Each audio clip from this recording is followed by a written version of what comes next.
Bueno, pues Alan, empecemos la conversación. Am, yo quisiera empezar esta conversación como hablando del 24 de enero de este año. Entonces te escribe alguien por la plataforma de YC para Matching the Founders, y ese alguien era Máximo. Entonces un Ujú. poquito, pues que hablemos de ese día y de lo que pasó ahí. Ya, para un contexto, en a nutshell, súper rápido, yo para ese momento había renunciado a mi anterior trabajo que estaba en Vic y había estado buscando simplemente explorar ideas. Antes de este 24 de enero que ahorita vamos a hablar, había trabajado también con otra persona con las cuales mucho de una startup es tema personal, no se dieron las dinámicas, entonces yo seguía como que buscando, explorando diferentes ideas. Para las personas que están en el mundo de startups, sabrán que Y Combinator es un muy buen referente y tiene una herramienta llamado YC Co-Founder Match. Entonces, es como el Tinder de los fundadores, nada más sin las fotos sexys, algunos esperemos. Entonces, creé mi perfil y el día 24 de enero justamente resultó que, pues, hicimos como este swipe right, los dos, hicimos un match, yo y justo y Máximo. Comenzamos a hablar, más que nada Máximo me contactó. A mí me pasaba que me contactaban diferentes personas porque mi perfil es técnico y generalmente es lo que es más escaso, pero realmente yo no buscaba tanto como unirme a la idea de otra persona, quizás hay de un lado un poco egocéntrico, pero yo lo que quería era armar una idea en conjunto a otra persona, más que unirme a la idea de algo más. Fue por eso que justamente cuando Máximo me habló y estuvimos conversando, vi su perfil, me hizo bastante sentido como que pudiéramos tener un primer punto de contacto porque veía como que justamente ambos teníamos un perfil similar y podríamos construir algo juntos. Y fue así como en ese día, pues prácticamente nos sentamos a hablar un poco, a conocernos como personas, a conocer evidentemente también sobre qué queremos construir. Comenzamos hablando un poco del tema de Creator Economy, la cultura indie hacker, que a Máximo le gusta mucho, pero que realmente yo la veo muy similar. Vimos que realmente como que en esa área estábamos como que de manera muy similar, con mismos intereses. Otro punto también es que ambos estábamos en una etapa similar en cuanto a edad, con 25 años, queriendo hacer algo, pero con esta inseguridad como de, bueno, pues sé que soy un buen perfil, pero sí seré yo la persona, no seré yo la persona, estoy viendo y así. Y fue más que nada así como decidimos comenzar. En ese día, puntualmente, que sé que Máximo lo comentó en tu podcast, nos extendimos un poco más, pero dijimos, bueno, desde hoy comencemos a trabajar y ya de ahí fueron surgiendo otras charlas, pero puntualmente el 24 de enero fue así como comenzó. Ok, ¿y antes qué habías hecho? ¿En qué compañías habías trabajado? Ya, yo estudié ingeniería eléctrica, que básicamente acá sigue un camino muy tradicional. Cuando sales de aquí, los de ingeniería eléctrica estudian o salen con el campo laboral en Comisión Federal de Electricidad, que es como el monopolio en México que distribuye la electricidad. Sin embargo, yo la verdad, cuando iba a industrias, a visitas a las industrias y toda esta parte, decía, creo que la verdad no es lo mío, pero yo elegí mi carrera al azar. Entonces, ya una vez que salí, que yo sabía que no quería estar ahí, por accidente caí en una consultoría de TI que se llama Tata Consultative Services, es una de las más grandes de todo el mundo. Ahí caí en Production Support, no hice absolutamente nada y renuncié porque no estaba haciendo absolutamente nada, pero lo que sí me gustó es que me dio la perspectiva de abrirme el panorama de cosas, de saber cosas que yo no sabía, es decir, existe el mundo de TI, existe el frontend, el backend y todos esos conceptos que para mí eran como de wow, o sea, esta cosa que es. Ya después de ahí, casi como que habrán sido 6 o 7 meses después, yo siempre pensaba como de, oye, qué cool estaría poder entrar a una empresa que me dejaran aprender, porque eso sí estaba convencido, si alguien me da la oportunidad de aprender, no la voy a desperdiciar. Y por coincidencias, justamente a principios del 2020, entré a una consultoría de TI en Monterrey que se llama Enroot. Me dio la oportunidad de fallar, que es aprender. Ahí estuve aprendiendo a programar y ya después, en alguna ocasión vi una vacante de Vic que decía solicitamos Junior Developer. Yo dije, en eso en específico, cabe mi perfil, no dicen ningún requisito, entonces postulé y entré a Vic, que Vic es una compañía que se dedica a producir y distribuir audiolibros a través de una plataforma. Ahí estuve trabajando como software developer, pero también en el caos de una startup, que es completamente normal, me tocó ver áreas de producto, un poco áreas de análisis de diferentes temas. Y de ahí, de hecho, también surgió también mi interés como de Creators Economy porque estábamos muy de cerca con creadores. Ok, ok, qué interesante. Entonces volvamos un poquito como al 25 de enero. Entonces, Ujú. hablas con Masi, de alguna manera sienten que hacen feed y deciden empezar un poquito como a trabajar juntos. ¿Cuál fue ese piloto? ¿Cómo dijeron, listo, vamos a trabajar y sobre qué bases lo vamos a hacer? Creo que algo bueno que hicimos fue el tema de que dijimos, hay que hacer primero un research, es decir, no nada más ponernos a construir por construir. Entonces, lo que hicimos fue, ok, nosotros qué problemas vemos que hemos tenido, qué problemas hay allá afuera, qué competencia hay allá afuera que están haciendo otras personas, pero también vamos a hacer entrevistas con diferentes personas. Entonces, uno, nos pusimos de acuerdo en todos estos aspectos, tratar de hacer un panorama 360 de lo que se denominaba Creator Economy.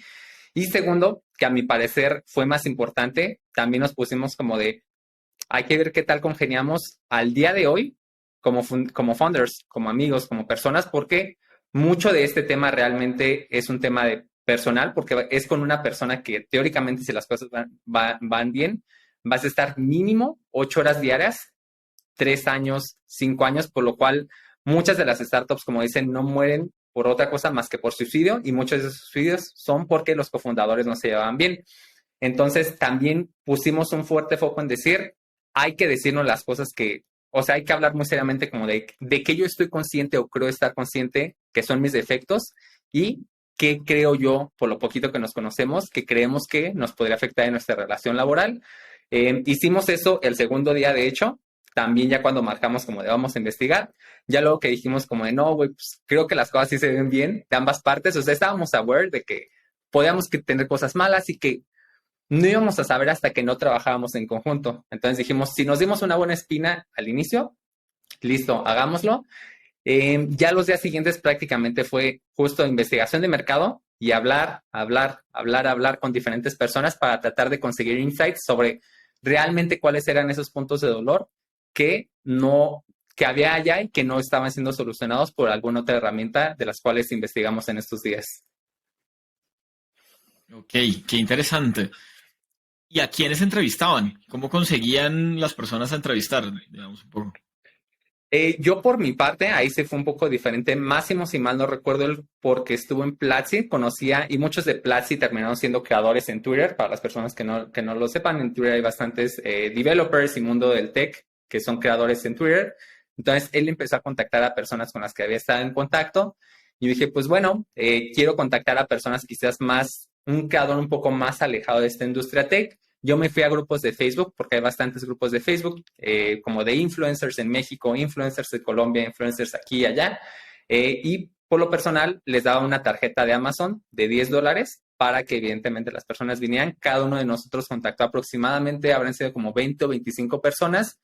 Y ya complementamos un poco la visión como del lado de estos creadores un poco más grande que Máximo contactó y yo con el mío como estos creadores un poco que van iniciando, que están un poquito como de monetizo a veces no, pero fue básicamente de esa manera. Hay algo que me parece muy interesante porque en paralelo que iban de alguna manera haciendo su investigación y construyendo la idea, también iban como conociéndose, ¿no? De alguna manera como founders. Entonces hablemos primero un poquito de qué los hizo decir como sí, las cosas van bien y podemos trabajar juntos. Em, Híjole, te diré que son de esas cosas que a veces como que sientes de cierta manera, o sea, como que te da cierto vibe, cierta onda como de, ok, como que vemos que realmente tenemos valores alineados porque justamente nos preguntamos esto, ¿qué es importante para ti al día de hoy? ¿Por qué buscarías hacer una startup? Más o menos, ¿cuál sería tu mindset que crees que puedes tener o tu psicología detrás de cuánto lo harías? ¿Bajo qué momento tendrías un exit? Más o menos, ¿qué problemas tú crees que puedes tener? Vimos que los dos teníamos 25 años, estábamos en esta etapa, como mencioné, como que quiero emprender algo porque hemos tenido el emprendimiento tan cerca en Platzi y Evic y hemos visto a muchos amigos levantando, pero como que igual no te animas. Y a final de cuentas, como que ambos sentíamos eso como de, estamos en la edad como exacta, o sea, como que todavía estamos jóvenes, no estamos tan grandes, no estamos a lo mejor tan chicos, pero como que estamos en esta misma edad. Y creo que también lo que nos dio muy buena espina de ambos es que fuimos como que muy abiertos en esta conversación de tratar de decir, o sea, para mí me dio mucha confianza que dije, una persona que está abierta a hablar sobre lo que él cree que está mal, pero que lo está diciendo y que de muy manera abierta es muy receptiva, da bastante confianza porque siento que es a veces donde falla la cosa si no hay comunicación, si las cosas no se pueden dar, si tú ves que es una persona que quizás es un poco más retraída o esta parte, sentiría que hubiera sido diferente, que de hecho fue un poco lo que me pasó con la persona que estuve trabajando antes de Máximo, sentí que era una relación diferente, cada quien tiene una visión muy diferente y es así como que los dos decidimos y también porque teóricamente habíamos dicho que íbamos a hacer un trial project con el template de Y Combinator, entonces dijimos, Alan, Masi, hay que trabajar en conjunto durante 4 semanas. Vamos a ver después de estas 4 semanas, aparte del feeling, cómo nos vamos sintiendo ejecutando, porque uno es el feeling como persona, no es lo mismo una relación de amistad y otra de trabajo. Entonces, relación de amistad, queremos que la cosa va bien, veamos esa relación de trabajo, cómo se relaciona, y es así como lo fuimos haciendo, pero realmente como que fue nada más, suena medio mágico, pero sí fue como un poco conexión así. Súper, súper, qué chévere. Listo, entonces seguían trabajando un poquito en la investigación y cuáles fueron como esos principales insights que encontraron, que les hizo también pensar como, bueno, por aquí puede haber una oportunidad.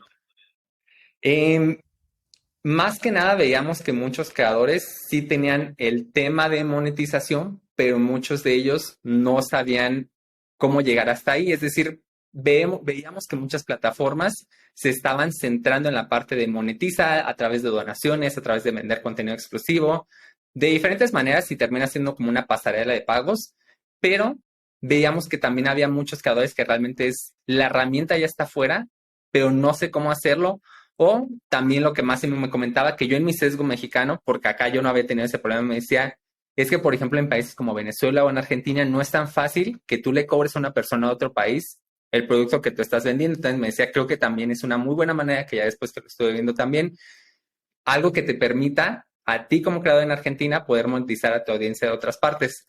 Fue por eso que nuestro primer producto, la primera hipótesis era como hacer un Gumroad para Latinoamérica, un e-commerce para Latinoamérica, con el programa de creadores de contenido, porque de esta manera, de cierta manera, nosotros les íbamos a estas herramientas teóricas y accionables, pero que veíamos que las otras plataformas nos daban, ir creando una comunidad y a la vez hacer que esa comunidad de manera más fácil pudiera adoptar lo que nosotros estábamos desarrollando. Ok, ok. ¿Y por qué Creators Economy? ¿Qué los llevaba un poquito a inclinarse para emprender digamos, como en ese sector?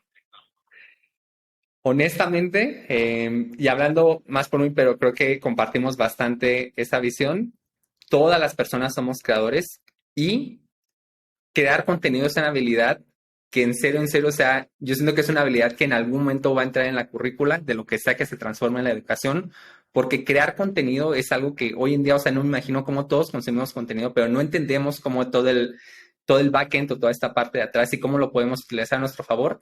Y estamos viendo que no es ser el influencer, no es o soy fundador o soy creador de contenido, o soy nutriólogo o soy creador de contenido, no es uno del otro, sino es el crear contenido me está complementando lo que yo soy hoy en día, porque literalmente todos hemos visto al nutriólogo, al abogado, al contador, al bombero, al árbitro, literalmente hay absolutamente todas las personas y el crear contenido te permite crearte oportunidades que no están allá afuera. Casos hay montones, personas que a lo mejor no encontrabas trabajo de lo que querías, no había esa, te hacían una oferta, pero realmente no era lo que estabas buscando. Y crear contenido lo que te permite es justamente, gracias a que estamos en Internet, crearte la oportunidad y dar valor a las personas que están allá afuera, que a lo mejor una empresa no lo necesita o este camino tradicional, pero a través del contenido, crear tu historia y compartirla con los demás es de valor.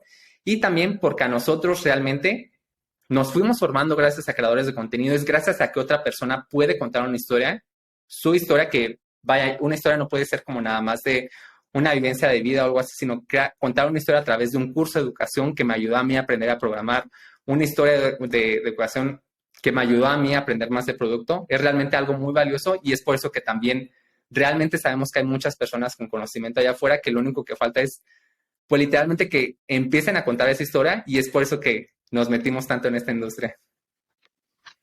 Muy interesante y además muy necesario. Yo siento que de alguna manera hay muchos creadores y están las plataformas de difusión que eventualmente tienen mecanismos de monetización, pero que siguen muy amarrados a sus modelos de negocio y no a los modelos de negocio del creador, ¿no?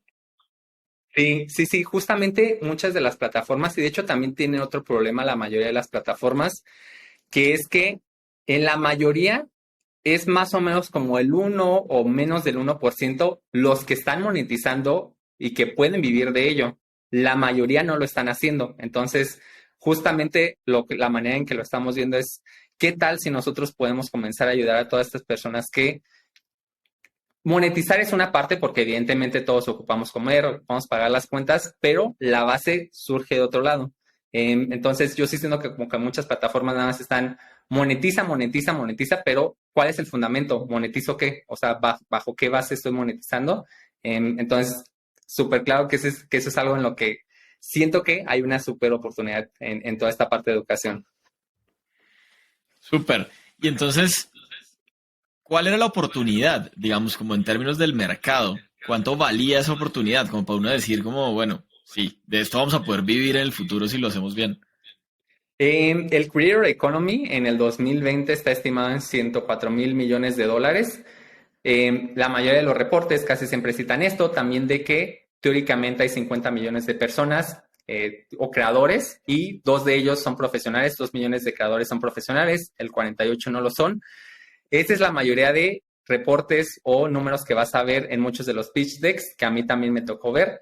La realidad yo te diré, creo que hay muchísimos más, porque, o sea, es que yo literalmente vemos al creador como cualquier persona literalmente hoy se puede convertir o apalancarse de crear contenido, pero eso fue básicamente el pitch con el que fuimos a Plátanos Ventures y también sucedió que en el 2020 que estaba el mercado un poco hot, un poco caliente y había mucho dinero en el mercado, Creator Economy justamente empezó a tener una explosión muy grande porque es la capacidad de que el individuo, como tú dices, como que elija de qué manera puede monetizar, de qué manera el creador en sí mismo ya es un emprendedor y entonces como darle las herramientas a ese emprendedor y es por eso también como que el mercado estaba muy, muy, muy hot en ese momento en Creator Economy, porque imagínate que literalmente cada persona es el creador, entonces llegar a cada persona a hacer una herramienta, evidentemente cada persona va a hacer distintos trades, pero que puedes literalmente de cierta manera llegar a cada persona, el mercado es súper grande y es por eso que dijimos, nos gusta el mercado, es algo que realmente vemos que tenemos experiencia por las startups que hemos estado y es muy grande, hagámoslo. Súper. Dijiste o hablaste de un concepto que a mí me encanta y es hacer el símil entre el creador y el emprendedor o el founder de alguna manera, Sí. porque si uno se pone a ver, eso es lo que pasa en la realidad. O sea, es alguien que está produciendo algo, en este caso es contenido, y que está esperando que en algún punto pueda vivir de ello, ¿no? Sí, sí, sí. De hecho, pues básicamente nosotros nos es más fácil porque luego hemos dado algunas charlas como para founders y toda esta parte. Y es muy similar porque lo que termina pasando es que tú como creador, uno, tienes que lanzar un contenido mínimo viable, que es lo que las mayorías de personas al principio lanzas algo y ya luego 2 años después es como, uff, qué feo estaba. Pero es la perfección llega en base a la iteración. Entonces lanzas un contenido mínimo viable para alcanzar el content market fit, que es cierto contenido ya pegó y está creciendo por su cuenta, es iterar, iterar, iterar, iterar. Y bajo esta misma línea, lo que estamos tratando de replicar es lo que nos tocó vivir con diferentes comunidades de founders, que es básicamente el tema de educación y comunidad, porque una vez que tú tienes educación, te da ciertos fundamentos teóricos, pero una vez que tú tienes una comunidad, tienes un soporte emocional porque ya no te sientes tan solo o sola, que parece otra vez de esos temas místicos, pero es algo que como founders lo experimentamos. A veces no te dan ganas de crear contenido, a veces dices, ¿por qué estoy haciendo esto? Es una carrera muy solitaria en la que no hay un camino claro sobre cómo ser creador de contenido. Pero ¿qué pasa si a mí, Alan, el día de mañana alguien me dice, güey, no te preocupes, así me está pasando a mí? Mira, aquí hay 5 personas que están pasando por lo mismo y se trata como de más como en porras, como de, oye, esto es completamente normal, tienes personas con las cuales puedes hablar y convivir y si tienes a diferentes personas en las cuales algunas de ellas les va bien, vas normalizando el éxito y te van apoyando justamente también en este camino como de aventarte para arriba, para arriba, para arriba. Entonces, justamente es así como lo vemos un poco. Muy chévere, muy, muy chévere. Hablaste también de Platanus Ventures.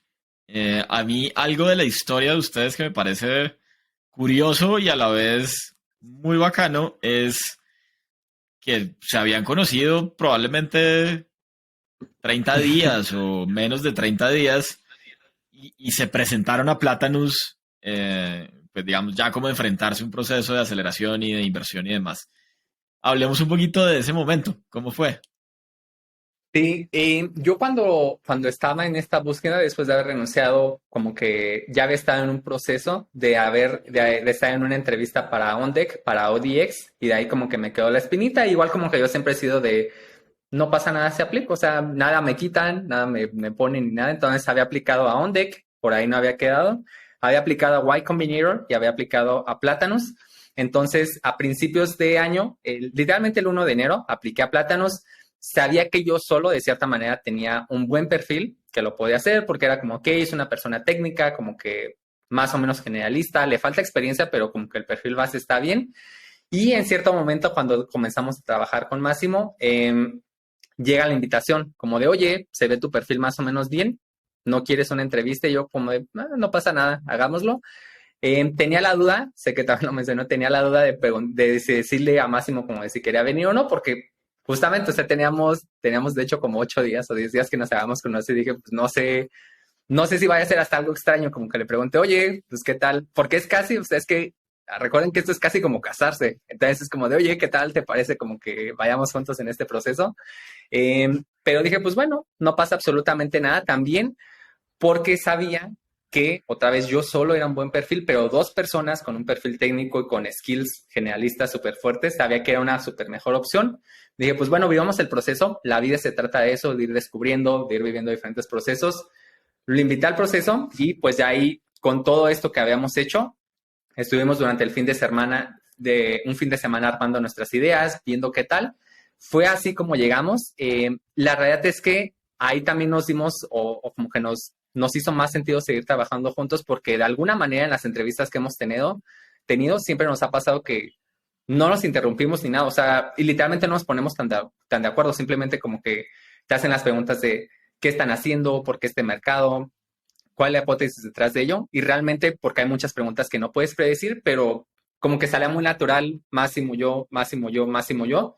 Entonces, creo que fue por eso que pudimos afrontar muy bien ese proceso. Hasta ahí dijo la parte del proceso, igual, si quieres puedo contar cómo yo viví esa parte del proceso, pero hasta aquí fue así como llegamos a lo de plátanos. Ok, sí, dale, dale. Hablemos un poquito cómo la viviste tú. ¿Tú te has presentado con una idea similar o cómo había sido?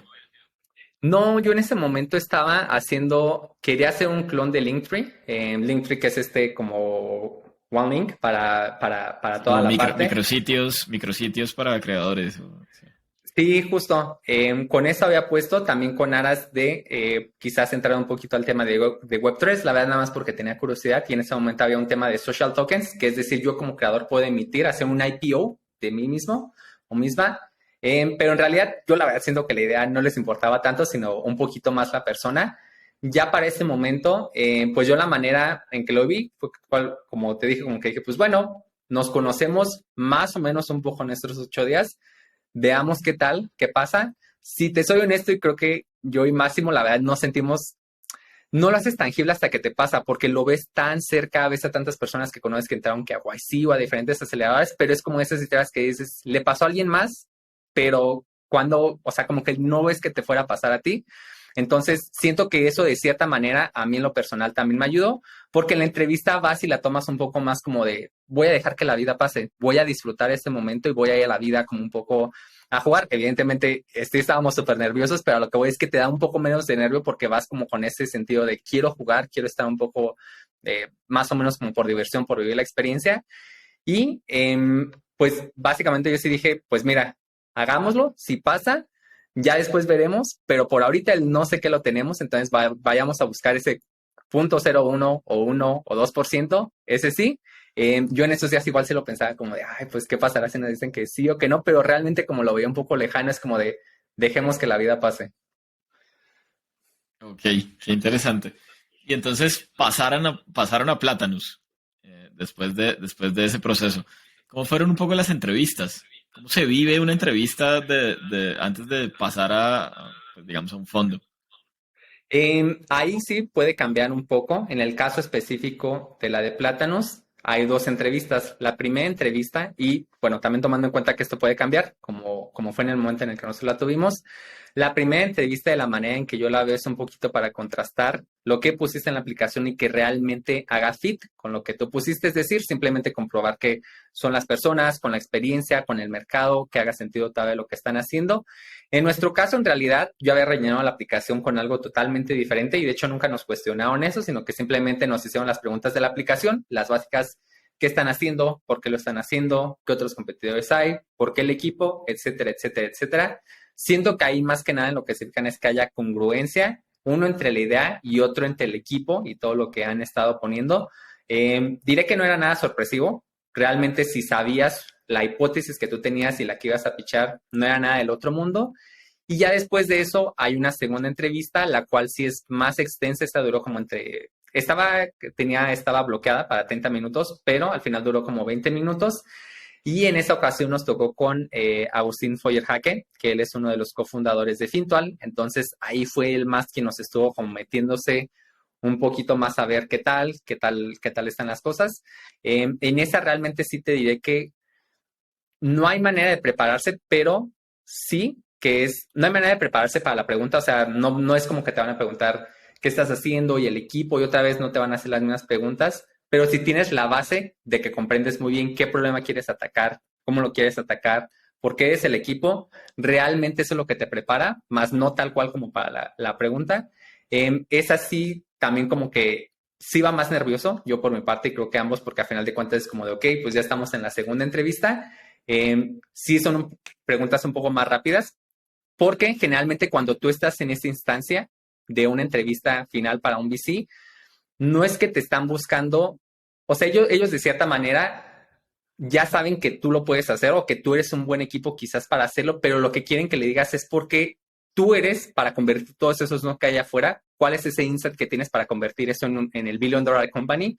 Entonces, dime los motivos que están ahí afuera, el no, házmelos claros, pero dime cómo tú los vas a hacer un sí. ¿Cuál es la razón por la que tú y tu equipo y lo que están haciendo realmente va a ser un sí? Y es más que nada lo que están buscando. Entonces, y en esa final, me parece que lo que a nosotros nos sirvió bastante es que uno, nosotros habíamos vivido el problema de ser creadores amateurs. Otro, lo habíamos comprobado hablando con muchísimos creadores.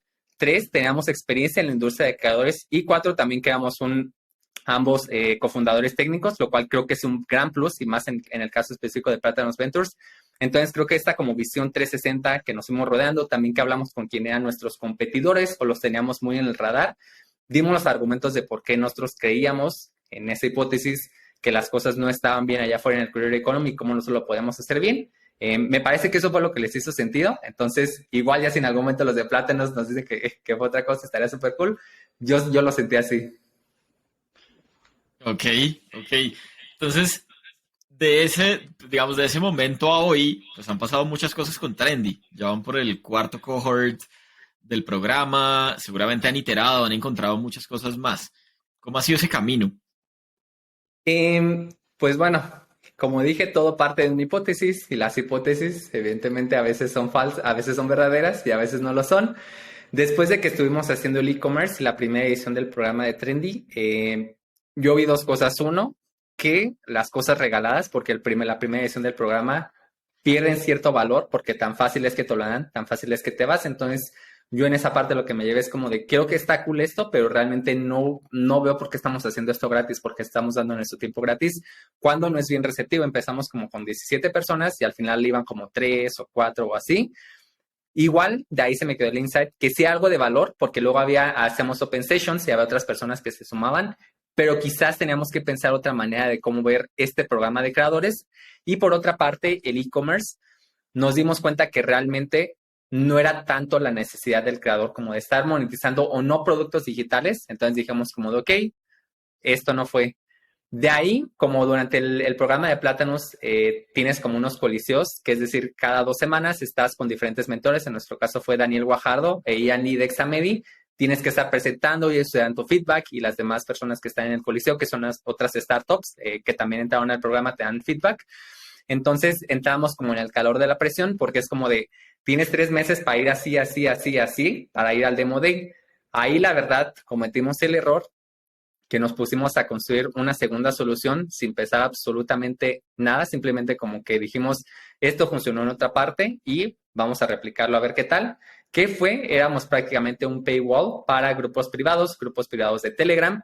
Esta solución ha funcionado excelente en Brasil con una empresa que inició llamándose ChatPay, hoy se llama HopLA. Ellos pasaron por Y Combinator, luego levantaron una serie A, ahorita entraron al programa, o bueno, después entraron al programa de YC Growth, que es para estas compañías que están súper explotando, y vimos que había una oportunidad interesante para las personas que tenían grupos de fitness o hacen retos de fitness o retos de finanzas, y generalmente todo esto lo manejan como en aplicaciones de mensajería, y también para los tipsters, que son personas como que te dan tips de dónde meter dinero y toda esta parte.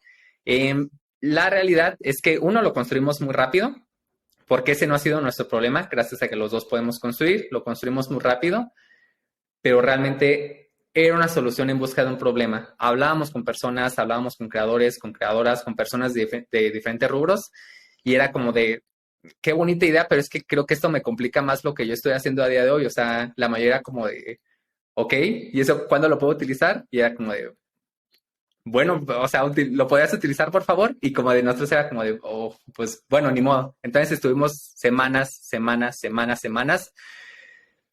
En los coliseos de plátano nos decían que nos faltaba vender más. La verdad es que yo en ese sí dije, siento que no. O sea, la verdad, creo que más que el producto, a veces también es si tú tienes las ventajas competitivas buenas para hacer que ese producto funcione. Entonces, yo ahí no veía ninguna ventaja competitiva, y también algo que dice Michael Sabol, que es que a mí llegan muchas personas preguntándome dónde conseguir los primeros usuarios, y él dice como de, ¿por qué alguien te preguntaría eso si tú construiste algo para alguien? O sea, ¿cuál es la lógica de lo que construiste si tú literalmente hiciste algo? Yo también era como de, ¿por qué construimos eso? ¿De dónde salió?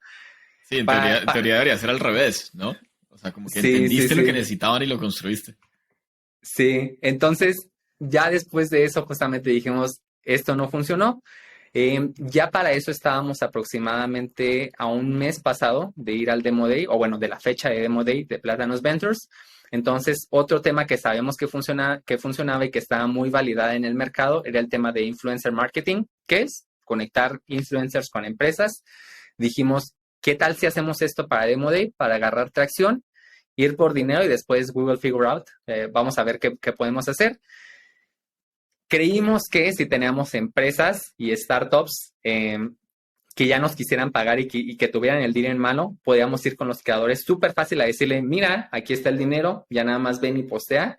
Nos dimos cuenta que las cosas no son tan fáciles de ambos lados, y que realmente muchos creadores sí es como, también sí les mueve la parte como de, ok, ¿y para qué es la empresa? ¿Cuál es la misión de la empresa? Y como que no todos realmente es nada más como era la parte del deal. Para resumir, realmente quedamos hartos también de esa parte. Íbamos a agarrar 13 campañas, al final terminamos completando una bien, pero porque el proceso era demasiado largo, y más que nada porque era un servicio. O sea, realmente no veíamos el insight en qué momento esto se podía convertir en algo más grande, en algo de más software. Fue por eso que lo terminamos matando ya el influencer marketing.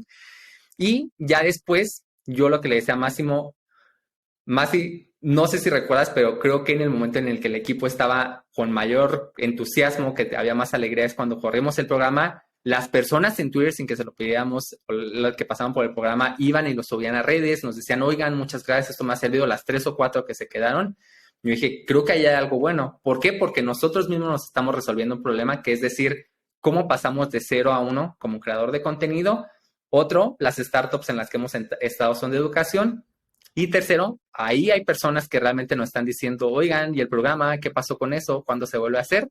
Fue hasta ahí que llegamos a ver el programa, pero doy un poco de espacio por si quieres hacer algún comentario en toda esta travesía. No, está súper, está súper. Y además me encanta cómo de la iteración llegaron ahí. Y además de ideas muy diferentes entre sí. O sea, como estaban muy enfocados a lo mejor en herramientas tecnológicas para los creadores, y después se dieron cuenta que realmente el problema era más grande y podían impactar más. Sí, siento que nada más algo malo que nos llegó a pasar es que soñábamos con ver ese hockey stick, y generalmente se lo alcanzas más rápido con un producto tecnológico que escala. Pero realmente es como de, ¿por qué te preocupas por los o tener un hockey stick en 1 millón de usuarios si no has conseguido ni el primero. Y fue también por eso que partimos como de, con el programa podemos añadir valor a 1, 2, 3, 4 o 5 personas, pero ya estamos añadiendo valor. Ya es más tangible. Y la otra era como de, brother, nunca has dado ni el primer paso y te estás preocupando por lo siguiente. Entonces fue por eso como que íbamos cambiando, cambiando, cambiando. Para nosotros, de cierta manera, lo justificábamos que era como un poquito más, seguimos enfocados en Creator Economy y toda esta parte. La realidad es que éramos más reactivos, más que preventivos. O sea, era como de, ok, vimos que esto no funciona, vamos a ver en qué nos metemos. Pero pues sí, está interesante todos esos rebotes que hemos venido dando. Súper. ¿Qué te sueñas con Trendy? Realmente, yo sí creo que podemos ser el Y Combinator para creadores de contenido. ¿Por qué? Porque la necesidad la hemos visto. O sea, hoy en día tenemos, si no mal recuerdo, 132 personas de 12 países y realmente me ha gustado tanto porque cada persona, cada proyecto, cada idea que traen, me siento como un VC porque ves a tantas personas que te están contando de sus ideas, que estás viendo cómo eso también podría llegar a escalar y porque hoy en día estamos viendo, yo sé que MrBeast es un caso súper aislado, pero estamos viendo a MrBeast que está haciendo millones de dólares como creador de contenido. E imagínate que cada persona a través de su contenido también las pudiéramos ayudar a llegar a esa parte. Hoy en día justamente estamos en Trendy explorando un poquito cómo realmente podemos añadir valor a esas personas, pero realmente creo que Trendy va a ser el YC de creadores para creadores en Latinoamérica, empezando por ahí, porque el mundo no nos para. Hoy en día ya son 12 países y de ahí no nos paramos, pero realmente más que nada porque yo en lo personal siento que falta traer más historias en español, traer a más personas que puedan aprender, que puedan impulsar sus emprendimientos, sus proyectos personales en toda esta parte. Entonces, realmente sé que Trendy será el Y Combinator para creadores. Me encanta la visión porque además me lleva como al siguiente tema y es la financiación del creador de contenido en la Creators Economy, que es un concepto que yo siento tiene un espacio increíble para crecer, ¿no? No hay muchos financiando la creación de contenido, financiando al creador, así como hay fondos que financian a las startups, pues no ve uno una actividad en la financiación al creador. ¿Ustedes cómo lo ven ahí? Fíjate que justo pensamos probablemente empezar a correr un proyecto con un creador que nosotros conocemos bastante bien, pero fíjate que algo curioso es que quizás nos estamos dando cuenta que en un principio la financiación es más a través de servicios antes que con dinero, porque si te fijas igual que con una startup, el dinero llega un momento o muchas veces es un commodity, el dinero es como de, toma, aquí están 1,000, 2,000, 5,000 dólares y el creador es como de, ok, ¿y qué hago con esto? O sea, ¿cómo es que realmente empieza a crecer? Entonces, la manera en que lo estamos viendo es, vamos a invertir con servicios, de cierta manera. Es decir, ¿sabes qué, Alan? Tú quieres empezar a hacer un podcast, hagamos las conexiones correctas, aquí está la productora, aquí está de esta manera cómo tangiblemente podemos llevarlo de 0 a 1 y después, evidentemente, si puede que algunas personas ocupen financiación para vivir, ocupen financiación para comenzar a crecer, pero realmente, de hecho, eso fue otro insight que es como de, creo que la mayoría de personas fuera de lo financiero también ocupan la parte de servicios y creo que ahí se puede armar algo también muy similar a una aceleradora. De hecho, hay algunas aceleradoras que ya están comenzando también a invertir con servicios de startups. Lo vemos de manera muy similar, como que puede ser como en servicios o como en financiamiento, porque hasta ahora, de hecho, en Trending la mayoría de personas los detiene más la parte técnica, más la parte de conocimiento, de know-how, de conexiones, antes que de dinero. Ese insight es muy interesante, porque claro, o sea, y yo creo que yo lo he vivido. Antes de monetizar mis proyectos de podcast, pues realmente lo que uno necesitaba era aprenda qué es un podcast, cómo lo sube, cómo lo publica, cómo lo distribuye, dónde está un poquito el negocio y cómo evoluciona también el contenido. Entonces, me parece bien interesante, muy chévere. Sí, sí, sí. De ahí aparte creo que hay muchísimo por crecer porque evidentemente luego puede haber líneas de financiamiento que si no quieres que te inviertan en base a, por ejemplo, a un creador grande que te quieres financiar en base a tu revenue que has venido creando. Creo que también es alguna otra forma que de cierta manera es un investment, pero en base a tu revenue. Entonces, realmente, como lo mencionaste en la primera pregunta, creo que es una área poco explorada que muchas personas no la están viendo, pero que si te metes, si ves un poquito como todo esto a explorar, es realmente algo que muy futuramente, muy cercanamente, va a estar súper explotando. Buenísimo. Una pregunta más de Creators Economy. ¿Cómo ves un poquito esta economía de creadores jugando con Web 3.0? Como qué oportunidades ven ahí, si hay un futuro, no hay un futuro, hay como muchas visiones, ¿no? Es como no avanza a la velocidad que queremos, pero sí hay oportunidades, pero no. ¿Cómo lo ven ustedes? Uf, aquí sin nada más voy a hablar por mí. Híjole, es que yo la verdad siento que la mayoría de las cosas de Web3 son una solución en busca de un problema. En lo personal, siento que para la que no tanto, a lo mejor es el tema de smart contracts, para el tema de música y todo esto de regalías y así, pero mucho cuando se puso el mercado tan caliente y que de hecho ya luego muchas startups de Creator Economy y Web3 empezaron como a tronar, fue porque se estaban centrando en hacer contenido exclusivo y todas estaban haciendo exactamente lo mismo, que es como, te voy a dar tokens y con ciertos tokens tienes derecho a ciertos derechos, pero es como de, brother, o sea, las personas que me siguen no saben ni qué es Web3, ¿cómo les voy a dar eso? Entonces, estabas poniendo todavía otra barrera con las personas y las sacabas de su plataforma y, o sea, de lo que están, en donde están acostumbrados a consumir el contenido del creador, y ahora tengo que aprender Web3 y luego de ahí otro problema es que ha habido muchísimos scams en Web3, entonces eso todavía hace una barrera más grande porque tú a alguien le dices Bitcoin, ah, sí, donde te estafan, Web3, ah, sí, donde te estafan. Entonces es realmente barrera tras barrera tras barrera y porque yo en lo personal no veo cuál es la diferencia entre si tú me dices, te doy contenido exclusivo en base a lo que ya está haciendo, por ejemplo, hoy OnlyFans o lo que quieras, este tipo de plataformas ya lo están haciendo. O sea, ¿por qué? ¿Qué necesidad de decir, ah, es que lo hago a través de un token?